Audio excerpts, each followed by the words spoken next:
नमस्कार दोस्तों, मैं मधु चावड़ा द फैक्ट टाइम में आज आपका फिर से स्वागत है। और आज हम फिर एक बार सच की खोज में सच से रूबरू कराने आप पहुंचे हैं डेरा सच्चा सौदा के आश्रम यूपी बरनावा में।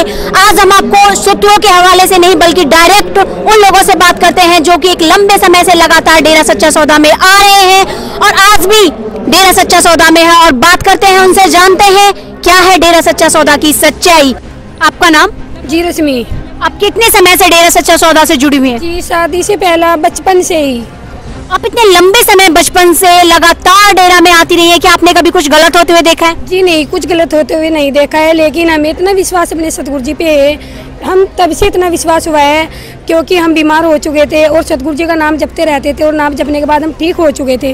और फिर हमारी शादी हुई। शादी होने के बाद हमारा बेटा छत से गिर गया था और छत से गिरने के बाद सब हमें पता नहीं क्या क्या कहने लगे। हमने किसी की बात पर ध्यान ना देते हुए हम अंदर रूम में जाकर बैठ गए और बेटा अस्पताल में लेकर चले गए बेटे को। और जैसे हम बैठ रहे, कोई बात आने देते रहे तो हम उन पर विश्वास ना करके हम अपने सतगुरु जी पर विश्वास करके नाम जपते रहे और आंखों से आंसू चलते रहे। तो जैसे आंखों से आंसू चलते रहे सिर्फ अपने पिताजी ही याद रहे और हमें अगले ही दिन हम रात दिन हमने नाम ही जपा अपने पिताजी का। और अगले दिन आके हमें किसी ने कहा, इतनी चोट लगी थी, सिर फटा था कि तुम्हारा बेटा बिल्कुल ठीक है। अन्यथा अस्पताल में, दूसरे अस्पताल में भी जवाब दे दिया था हमारे बेटे को।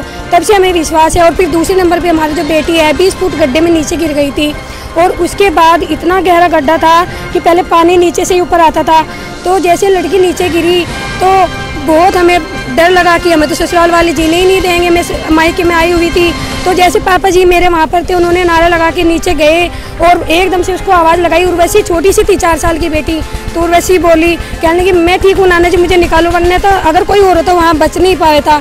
तो तब से ही मुझे इतना विश्वास है अपने पिताजी पे। जैसे हम बेटी को घर लाए और पिताजी की तस्वीर लगी हुई थी बरामदे में, तो हमारी बेटी बोलना ही सीख पाई थी तब तक। बेटी बोली, हमने पूछा बेटी तुम कैसे बची हो, इतने गहरे गड्ढे में, इतना कुछ था, वहाँ मोटर के ऊपर कील भी थी।